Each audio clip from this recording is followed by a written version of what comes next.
বাংলার এক ছোট্ট গ্রাম জয়রামবাটি বাঁকুড়া ও হুগলি জেলার সংযোগস্থলে অবস্থিত।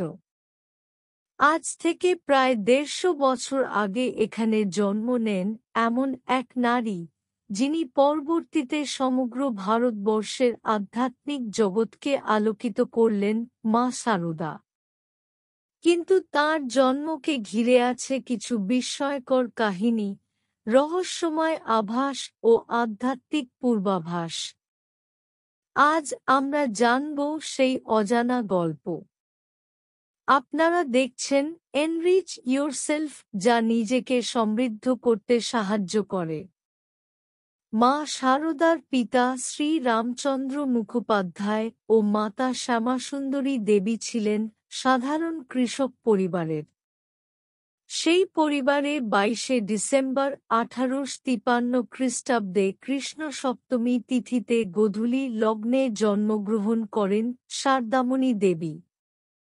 সারদা দেবীর জন্মের কিছুদিন আগে এক রাত্রে রামচন্দ্র স্বপ্ন দেখেন এক সুন্দরী বালিকা তাঁর পিঠের উপর চেপে নরম হাত দিয়ে গলা জড়িয়ে ধরেছে।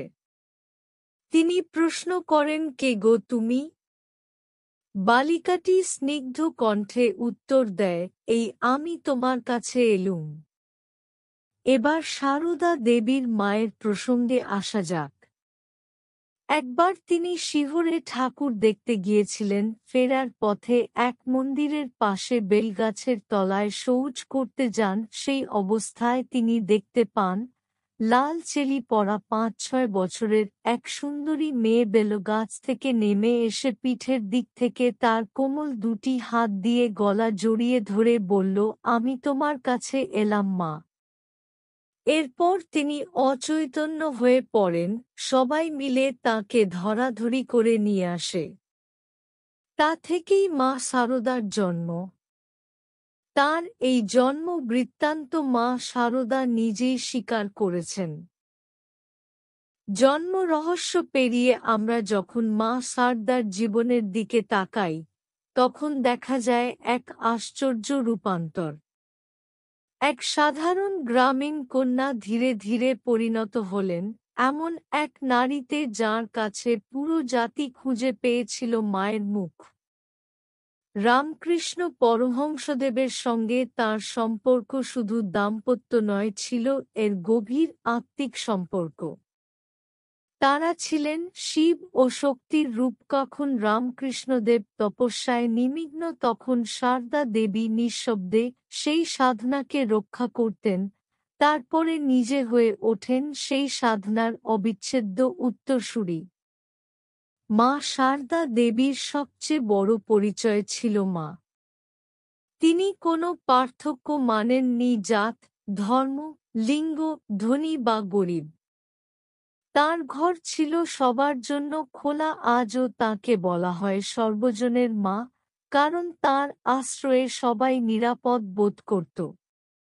তাঁর মুখের সেই অমল শান্তি আর কথার সরলতা আধুনিক ভারতের নারী চেতনার প্রথম প্রতীক হয়ে ওঠে।